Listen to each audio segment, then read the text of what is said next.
What's going to go on is that the Prime Minister is going to give, as always, a full statement to the House of Commons and answer questions about it, I would guess, for a couple of hours. It's the normal rule of things this afternoon. And I think that's going to cover the whole aspect of our exit negotiations from the EU, as well as the conversations she had with a number of Arab leaders while she was in Sharm el-Sheikh. But the other thing that's happening today is a really critical stage in the negotiations with the European Commission. The Attorney General, Geoffrey Cox, is back out in Brussels later on today.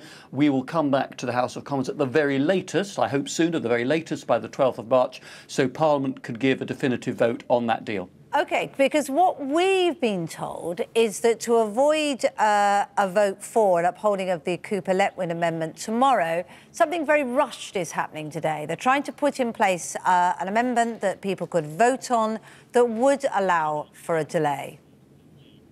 Well, delay is provided for in the European treaties, but only if every EU country agrees to it. It's not something that the United Kingdom can insist on unilaterally. The problem with delays is that it defers the moment of decision. It's not actually an alternative course of action in itself. So as far as you know, Theresa May isn't, as the papers are reporting, ruling out a no deal and delaying Brexit. That is simply wrong, is it? Well, what I know from every conversation I've had with the Prime Minister is that she is absolutely focused upon getting a successful outcome to the negotiations, and by that delivering an orderly exit from the European Union, but doing that through a withdrawal agreement in a way that protects jobs, living standards and investment in all parts of the United Kingdom. Now, that is an objective. I know, we know that's what she wants, though, but at the moment that doesn't seem very likely, does it? And what we understand is that there are 50 ministers threatening to quit because they're concerned about the situation. And because of that, she is having to look at a delay. Is that right or not? Well, she will be making a statement, as I've said, to the House of Commons later on today, and I'm not going to speculate about what she's going to tell the House of Commons. Do you know what she's going to say, or is it going to be a surprise to you too? I know what I have said to the Prime Minister, and I know a bit about what some other people said to the Prime Minister, but I have a very firm rule, a very old-fashioned, that if you're in the Cabinet, you have private conversations, arguments if needs be, with your Cabinet colleagues, including with the PM, but then you come to a collective agreement about the government's position within the Cabinet, and you all unite on the way forward. So do you think that there will be a delay to us leaving on March the 29th? I think that it would be in the country's interests if we can find a deal that enables us to leave on the 29th, within the time specified by Article 50 of the European treaties, in a way that has a stable withdrawal agreement, protecting jobs, investment in this country, and which has a clear majority in the House of Commons. That is the best way forward. And what about when we look at what else is happening concerning Brexit? Jeremy Corbyn is supporting now a second referendum. There seems to be a growing surge about the support for this. What do you make of what he said?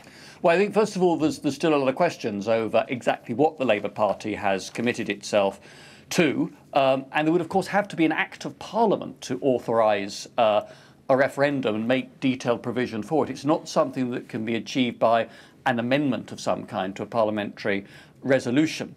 And it's not absolutely clear the circumstances in which Mr Corbyn would be willing to commit himself to this. And I've heard also a lot of Labour MPs saying in Parliament or on TV that they are deeply sceptical about a referendum at all. So I'm not yet convinced that that has a majority across the House of Commons. Well, although the Labour MP Peter Carl has said that he's been talking to senior government members about it. Well, Peter has calmly talked to a number of people, including me, about the ideas. I've been talking to MPs right across the House of Commons from different political parties, different views on Europe about the way forward following the Commons vote to reject the Prime Minister's deal a few weeks ago. So having a conversation is not the same as having a majority in the House of Commons. So we hear about this meaningful vote on March the 12th. In the interest of avoiding a delay and getting clarity, it would be good to have that sooner rather than later, wouldn't it? Yes, very much so. And when do you think it will be? Will it be sooner than March the 12th? I hope so, but that does depend upon the process, the talks going on in Brussels. What the government is seeking to achieve are changes to the terms of the withdrawal agreement, which meet the requirements the House of Commons voted for a couple of weeks ago, notably on the so-called Irish backstop. Could you imagine it happening at the beginning of next week, for instance? If it can be done by the beginning of next week, I would be delighted, because I think that the sooner that we end the uncertainty and take decisions, the better. So what clear thing is she waiting for? I mean, I know you say there are talks that need to happen in Brussels, but my goodness, haven't we had a lot of those? So what clear thing is she waiting for? Well, for those talks to end in an agreement, and that has to be an agreement of the British negotiators and the EU Commission negotiators. And what specific point, just so we're clear? Well, the talks are focusing upon changes to the so-called backstop to govern trade between Northern Ireland and the Republic of Ireland.